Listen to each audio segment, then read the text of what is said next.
What's up? What's up? Another day leveled up. It's your boy, Salem. Back with another one for you.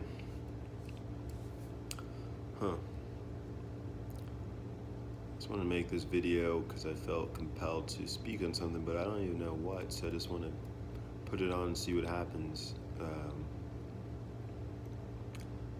I'd say just lately, I've just been having more of an insight of how important it is to be on guard in our own mind and what we have to do to be vigilant and treat ourselves as a temple, because if all is mind, what are we putting into our mind?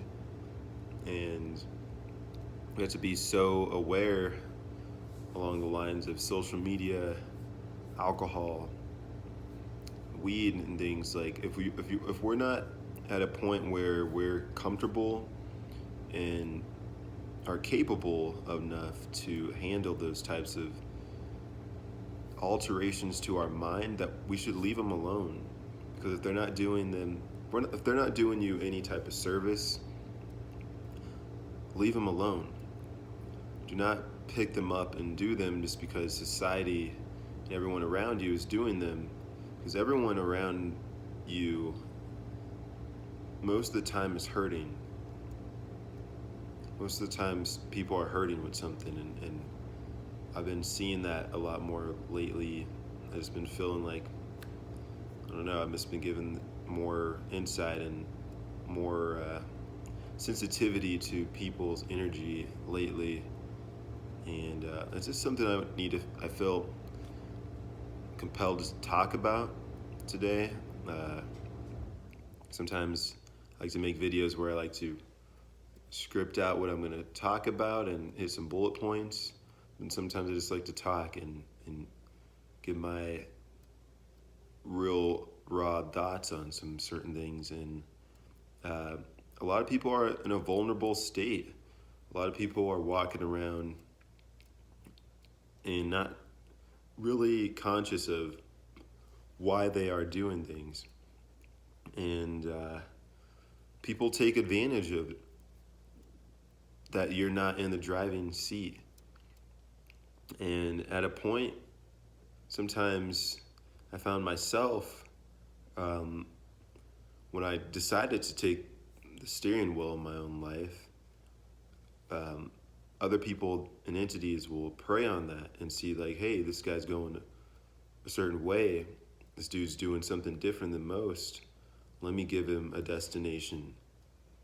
And it sometimes is not even your own destination that you have planned or feel that's right for you, but someone else will make you part of their own plan if you don't feel worthy enough of where you're going, and that your inner guidance is actually telling you where you're going is true. And actually, it's sometimes hard to trust that intuition sometimes, because until we feel worthy of our own thoughts and confirm that they can guide us down the wrong path, or down the right path, only then will we actually take the time to listen in to our own intuition.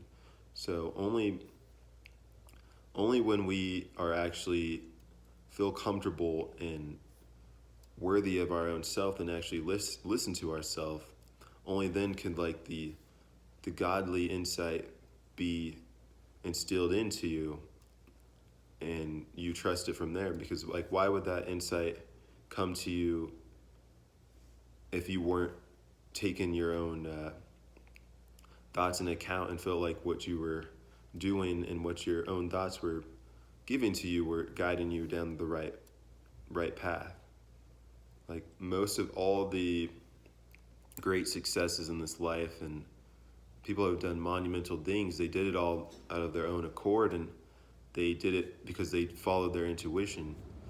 It wasn't because someone was waiting at the other side and said like, come this way. It was like, no, you just had to, at that point, listen to your own intuition.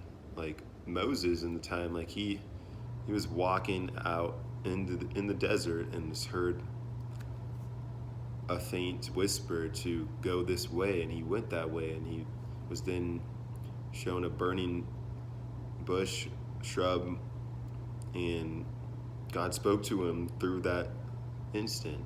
But only when you decide to say, well, whatever society's preaching and what everybody's eating up and digesting hasn't been working for me, only then can you be like, all right, I'm gonna go my own way and see if this works for me. So for myself, I've never been one to drink or really even enjoyed it often, but I would do it just as a social thing. But I would more so often than not lately, whenever I would take a drink, I haven't got drunk in a while, but I stopped drinking a few months ago because I've realized if all is mind, that sip of alcohol is going to then change my mind. And my mind was then getting real lustful and wanting to just desire and crave the women around me and things like that, even from one sip. I didn't even have to get drunk. So the more I abstain from a lot of things, I'm getting more sensitive to how it allows me to feel and where my thoughts go, and like why when I'm at home am I feeling this way, and what did I do previous to have this ensue after.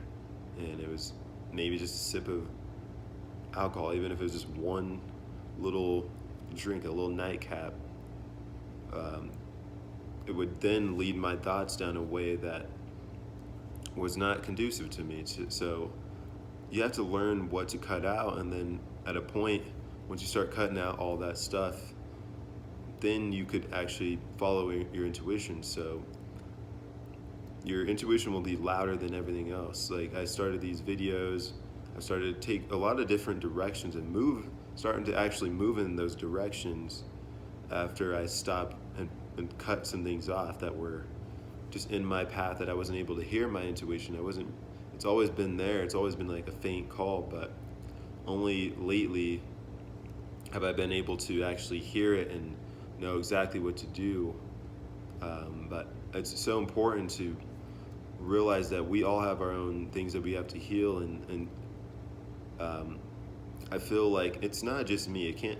It's not just me that feels the difference in mind and the mind change when alcohol is involved and other substances are involved. If you're gonna alter your mind, if you're gonna take the chance to alter your mind and if you know all is mind, you have to be observant on how it makes you feel, and then decide after the fact if it's in your best interest to do that again.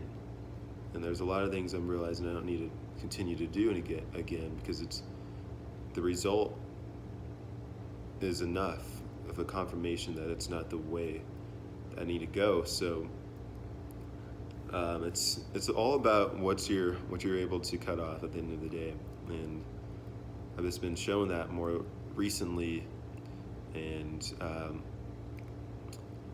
I feel like this talk's gone a lot of different ways, but I just want to get to hone in on just the fact that everybody is dealing with something, and we use a lot of things to never heal it and figure out what it is that we're dealing with and what we're just using as a band-aid. If it's alcohol, if it's a relationship, if it's weed, whatever, we have to sit down and be real with ourselves. What is it that we're trying to run from and not really patch up? Because only then will our life become better. Once that's patched up, everything else will flourish. Your relationship, your businesses, everything will then flourish. But you have to figure out what is it that has been, where's the leak that's not allowed you to get to your destination. You have to figure out where that